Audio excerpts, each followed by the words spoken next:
3 springs ago, I lost the better part of my mind. I remember it starting with my feet. I woke up one February morning and my feet were so swollen I could barely fit them into my roomiest sneakers. You're listening to Code Switch. I'm B.A. Parker, and that voice you're hearing belongs to Naomi Jackson. So I'm Naomi, and I'm a writer born and raised in Brooklyn. A few years ago, she wrote an essay for Harper's magazine titled Her Kind on losing and finding my mind. She wrote it as a way to come to terms with her mental illness. I was diagnosed with bipolar disorder in 2018, and it really upended my life. I wasn't sure what it meant for me. I didn't know if I would be writing anymore. I lost my job. Just a lot of the things that I had assumed about myself and the way that I was moving through the world really were transformed by that moment. Bipolar disorder is a lifelong condition. It causes intense shifts in mood, from periods of mania to episodes of depression. And it often runs in families, which was true for Naomi. Now, May is Mental Health Awareness Month, so for this episode, we asked her to come in and read from her essay. And just a heads up, her essay contains some intense experiences with mental health, and it does mention rape, so listen at your own discretion. All right. I'm just sitting here staring at you. I'm so sorry. No, I like having the audience. It makes me feel less like I'm talking into the void, yeah? Cool. All right.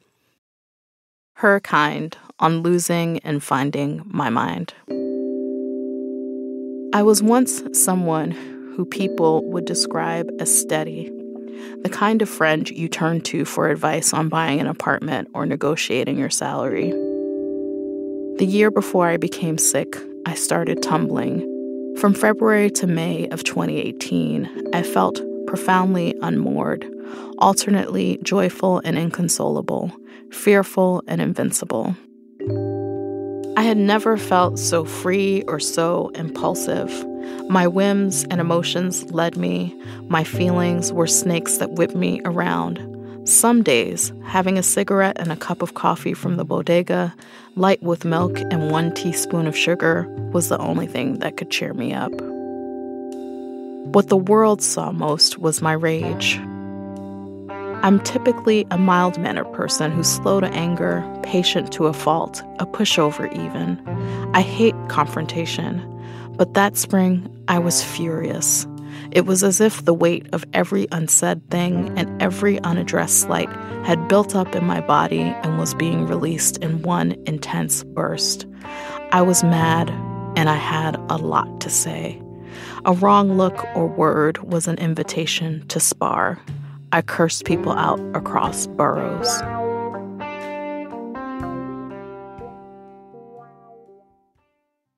I was angry, but also afraid. I started having panic attacks almost every day. As winter turned to spring, I slept less and less, sometimes only 3 or 4 hours a night. My husband was at a loss for what to do with me, how to keep me safe, so he sent me to spend time with my parents in Brooklyn. When I wasn't talking on the phone, I sulked, watched basketball, and skulked around the house in a white nightie. I took long walks to the mall, where I got into arguments and one-sided conversations with strangers. I tormented my parents, demanded that my father, a deacon, pray for me. One night, I babbled nonsensically and crawled on the second-floor landing of the house, wanting to stay low lest the police see me. I heard my family start talking about taking me to the hospital, which unraveled me further. I lit a cigarette in the living room, an act of war in their tidy West Indian home. My father, who rarely raises his voice, yelled at me to get in the car. I tried to jump out as it was moving. My parents, stepbrother, and cousin drove me to an emergency room in downtown Brooklyn. As we ascended the steps to the entrance, I jumped with joy and clicked my heels together, telling everyone within earshot that I was pregnant with twins. I wasn't. The last thing I remember is a nurse with dreadlocks asking me questions and then administering medication that knocked me out. I woke up the next morning in a different hospital. My husband and stepmother were in my room. I joked this wasn't how I'd planned to spend Valentine's Day. It was either during this hospitalization or during one of the three that followed that I was diagnosed with bipolar disorder. I wasn't sure what the diagnosis meant or what it had to do with me and my life. That morning, I was furious that no one rode with me from the emergency room to the hospital a few neighborhoods over, that they'd left me alone with strangers. When my sister visited, I asked her how she could be certain that the medical staff hadn't raped me. She said it was unlikely, but admitted she couldn't be sure.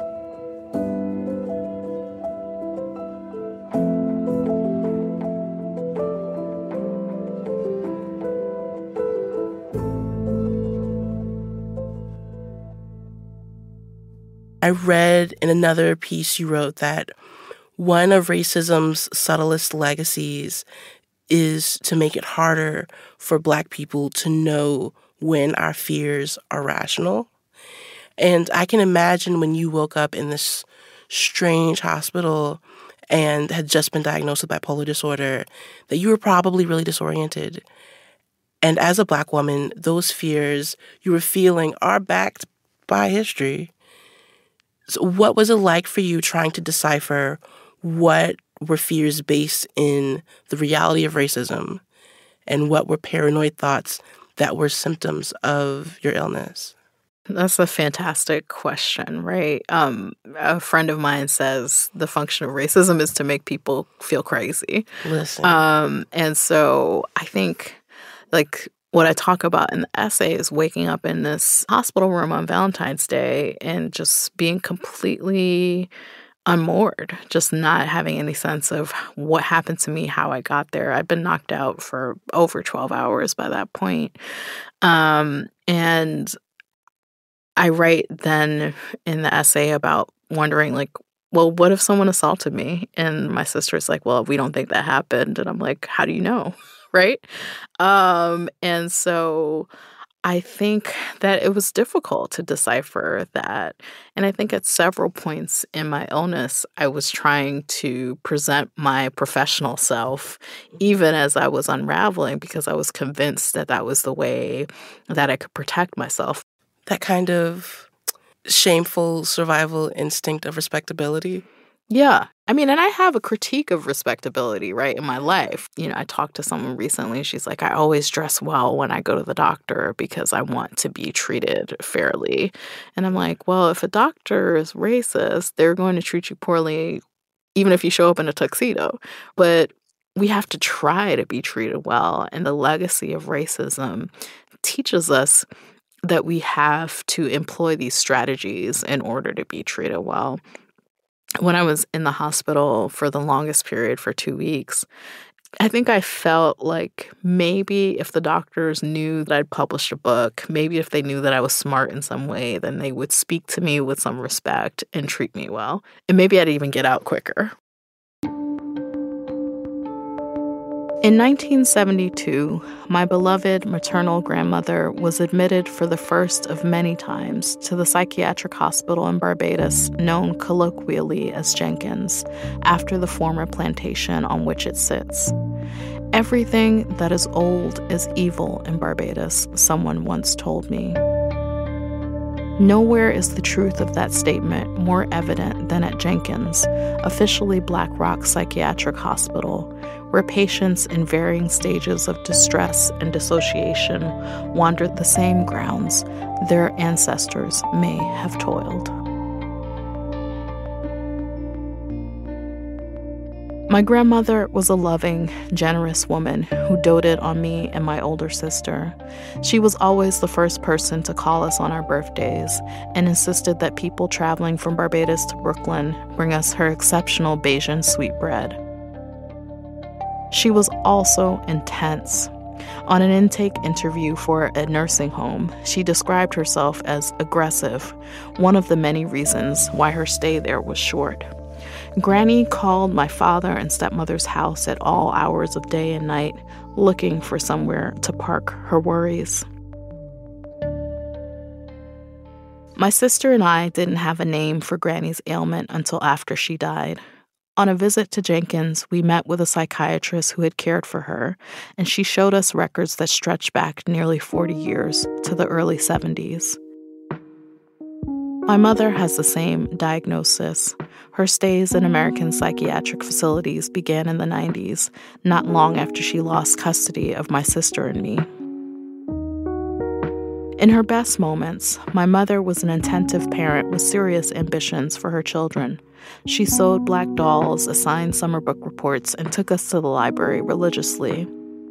But she struggled through a contentious divorce from my father in the early 80s, and the stress of raising 2 children alone in New York City, and her emergent mental illness eventually caught up with her.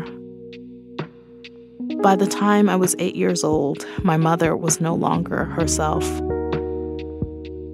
Sometimes she was a carefree spirit who blasted Peter, Paul, and Mary and the Amadeus soundtrack while we cooked on the fire escape of the small apartment she'd bought in Crown Heights. At other times, she was catatonic, a present absence, who barely responded when we needed her and occasionally disappeared for days on end. That summer, my mother lost custody of us. I will forever feel guilty for telling the family court judge the truth when he asked which parent we wanted to live with. My father, I said, hoping my mother would never know that I had betrayed her. At Daddy's house, the fridge was full, and there was always an adult around. My mother would cycle through homeless shelters, group homes, the streets, and the occasional apartment for the next 30 years, traversing Atlanta, Seattle, Boston, and Barbados in search of something or someone, I'm not sure exactly what. I do know that I inherited my mother's hot foot, and that Mommy, Granny, and I all belong to the same strange club of the severely mentally ill.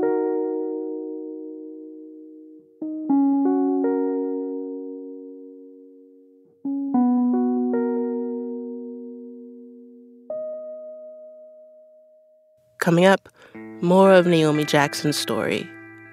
All right, girl, you are here losing it and stripping and running into people's apartments and messing with people's children. But at the end of the day, we're trying to make it out of the day alive, right? And so when the cops came, something in me switched on. Stay with us.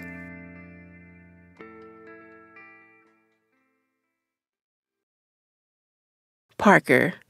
Just Parker. Code switch. We've been hearing from Naomi Jackson about being Black and having bipolar disorder in America. Here she is again, reading from her essay called Her Kind on Losing and Finding My Mind. One day in February 2018, I almost lost myself. It was unseasonably warm. I left the house in the early afternoon, the front door wide open behind me. I wore a black dress coat that I bought in France on top of a matching soccer jersey and pants that my husband had given me. As I walked up the Bronx's 3rd Avenue, I became taken by the idea of trying to prove how difficult it was for a woman to use the bathroom. I asked to use the toilet at a dry cleaner, a day spa, and a State Farm agency, making scenes each time I was refused, sometimes claiming I was pregnant to see how far I could push the experiment. When I grew tired of the game, I stopped for a slice at a pizzeria, where I met a nice Black woman and her little girl. The woman had just picked up trophies for a soccer program she ran with her husband. She told me all about it as we walked 20 blocks north into a neighborhood I'd never visited before. Along the way, I yelled in French at a Togolese man. I could tell that the woman was worried about me, and perhaps a bit afraid, but she was kind. I bid the woman and her daughter goodbye. I had what felt like an endless fount of energy. I wanted to play. I saw a pit bull I liked and followed the dog and its owner into a building that I later found out was a homeless shelter. I walked to the top floor and rang a few doorbells. No one opened up. I ran outside where I saw a few kids. I introduced myself to one of them, who looked to be about 8 years old. Within a few minutes, we were shadowboxing. I asked him whether he knew about Muhammad Ali and Malcolm X, quizzed him between feints and jabs until we both grew bored. I told the boy that President Obama was going to officiate my wedding that evening on the Harlem River and that Rihanna would be performing. I told him he should come along and bring his crew. A dozen kids amassed to follow me. Then they realized that I was lying. The mood changed. One of them, the oldest, cursed me out and chased me. I ran, weaving between parked cars, yelling back at him. I avoided a fistfight only because someone mercifully called the kids back inside. I headed to the Cross Bronx Expressway. I thought that the United Nations was in session, and I was convinced I saw Robert Mugabe. Suddenly, I was unbearably hot. I stripped, peeling off my layers until I wore only a white tank top and green sweatpants. In doing so, I had become my grandmother, who'd been known to stand on the road in Barbados in her slip until an ambulance came to take her away. That night in the Bronx, I waved my blue hoodie at a helicopter circling overhead. I was tired, and though I didn't want to go home, I knew I needed help. I sought refuge at a community center with a lactation station just above the highway, the woman with her babe, a beacon. A man there called the police.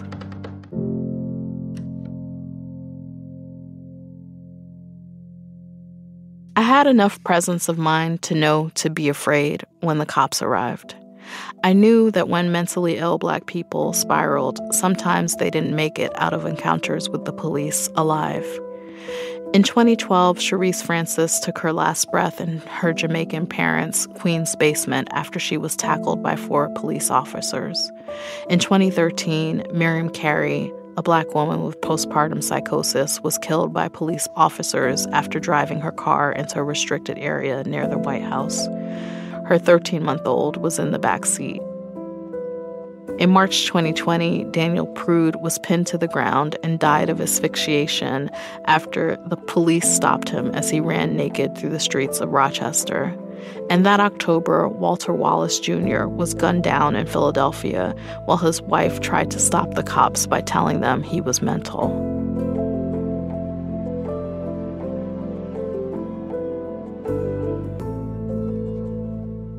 By the time the police arrived, I was cold. February's chill was wrapping its arms around me. I spoke rapidly in what I learned later was clinically known as pressured speech. Though I'm unsure now of what I said, I remember putting my hands up to show I was unarmed. I told a female officer that I had once wanted to attend medical school, but had quit a pre-med program to follow my dream of becoming a writer. Even as I unraveled, I tried to present my most well-mannered professional self, hoping that my credentials might protect me. I got into an ambulance and talked with the medic the whole way there, grateful for the way he treated it like a taxi ride.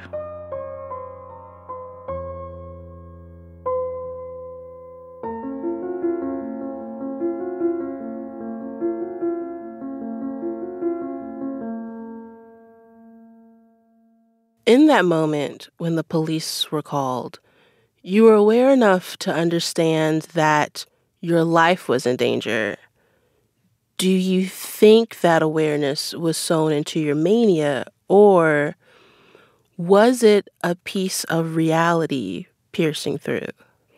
I think that was reality showing up to be like, all right, girl, you are here losing it and stripping and running into people's apartments and messing with people's children. But at the end of the day, we're trying to make it out of the day alive, right? And so when the cops came, something in me switched on. I don't think that that's people's experience, actually, for the most part, who are experiencing episodes. I think actually the arrival of police can really activate them in ways that make them agitated and maybe lash out because the police are scary, right? But this was in the era of increased public activism about police brutality, right? And so I was hyper aware of what this could become. And so even as I'm falling apart and not well, I'm also aware, like, I got to be well enough to try and make it out of this situation alive. And I think, how terrible is that? That even in our most vulnerable terrified moments, we have to be wearing this armor of professionalism in order to ensure that we make it out of these encounters alive. In March 2018, a month after the first hospitalization, my therapist, my sister, and a friend convinced me to admit myself to the psychiatric ward of a hospital on the Upper East Side. I arrived with a stuffed overnight bag, shaky and afraid of nearly everything. In the spare intake room, a black girl, a high schooler, was brought in for fighting. I was afraid of her. I saw in her wild eyes and hair the girls who bullied me when I was a chubby kid in Brooklyn. I worried that she would beat me up. That night, I sat with the other patients in plastic chairs and washed down my meds with ginger ale and graham crackers, which I'd gotten from another patient in a trade for a PB&J. One of the patient care associates sat down next to me. He asked me whether I was a frequent flyer at the hospital, whether I'd been there before. I didn't know until that moment that I looked deranged to people outside my family. Finally, I had a sense of how far gone I was. I think I frowned and shook my head no, but it's possible that I didn't say anything. At last, I understood the line that ends in Edwidge Danticat's story. Shame is heavier than 100 bags of salt. That long winter into spring, shame sat atop my chest, heavy and unmoving.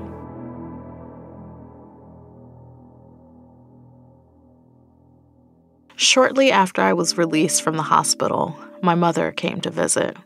She had moved back to New York City the year before, leaving a stable but imperfect living situation in Boston to start over again in the city's Byzantine shelter system. It had been months since I'd seen her, a year since she told me over a lunch I could barely afford how little she thought of my yuppie novel. We walked in circles around my block. We shared a cigarette. She was the first person to accurately describe the way that a coffee and a smoke takes the edge off the emotions swirling inside me. When we spoke that day, we didn't say the word bipolar or mention the diagnosis that belonged to her. I'd never acknowledged my mother's illness to her directly. She is fiercely proud and private, like my grandmother and my sister. There is dignity in allowing ourselves to be more than the clinical language that describes how our minds work. I believe she asked me how long I was in for. We knew without saying it aloud how much being on a psych ward felt like being in prison. Since then, I have been on a steady, slow journey back to myself, or more precisely, towards someone new who resembles the person I was before.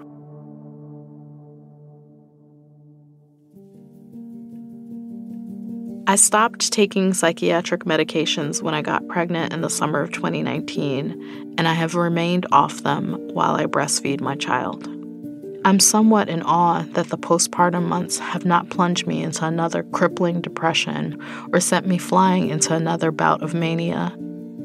Feeling better makes me wonder what's changed and whether and how the sickness will come for me again.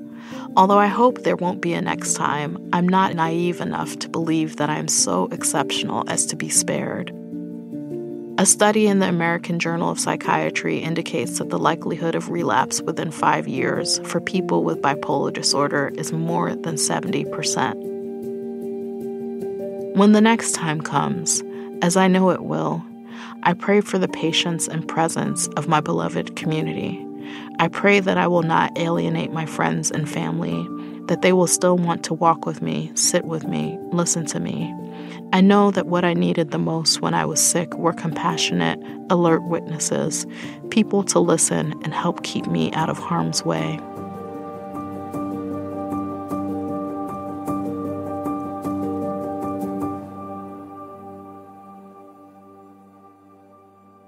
As you're going through all of this, you have a baby.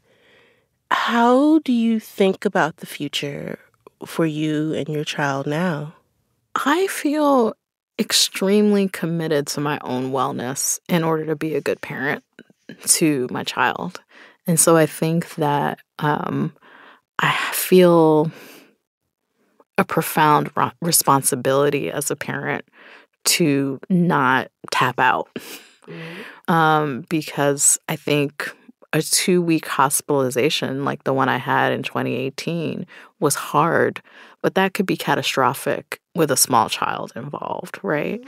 Certainly when I was contemplating having my own child, and even now having a young child, I worry. I think, is this something that I pass down to him? Is it responsible to have a child when you know that you have this family history of severe mental illness?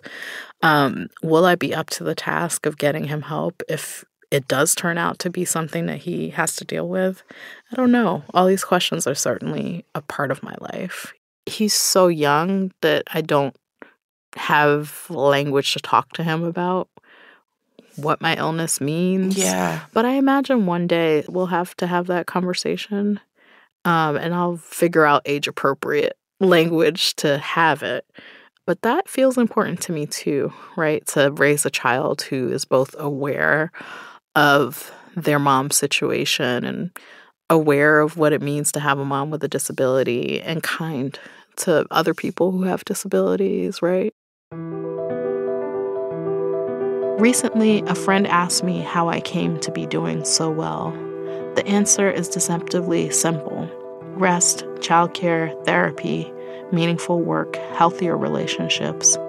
It matters that my therapist is a Black woman to whom I don't have to explain certain aspects of my selfhood. The cultural shorthand that we share affords trust, intimacy, efficiency. Most importantly, I'm writing again. What was disconcerting about being sick was that it robbed me of my focus, attention, and creativity. Now I'm reacquainted with myself as a writer, which is to say that I'm reacquainted with myself. Since the birth of my son in February 2020, I have been writing with ease and urgency for the first time in years. I am almost scared to say so lest I jinx it, but I am even more scared to stop writing. I have been working 6 days a week. I know that just below these heights of creativity, there is a winding staircase that leads to mania. Still, I write as if I may never write again. I want to get it all down, in case my mind betrays me. Let me say one last thing.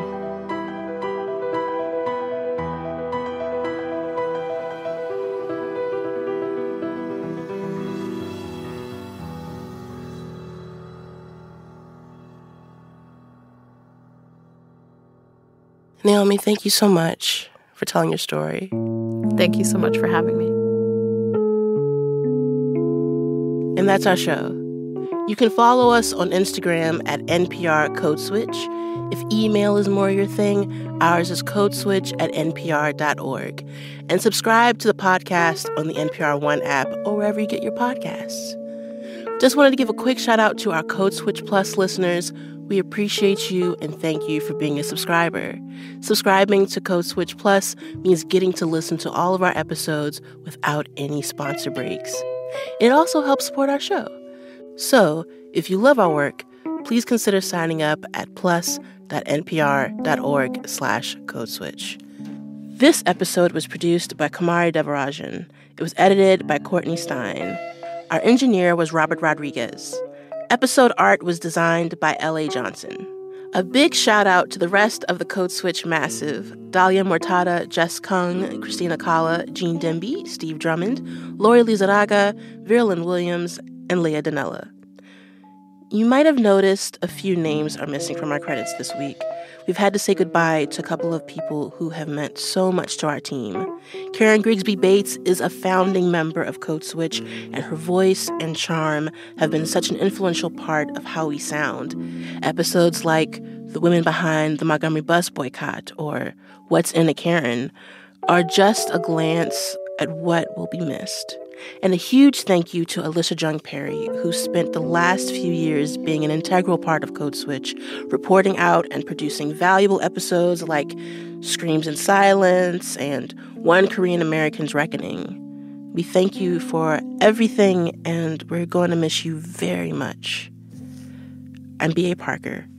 Hydrate.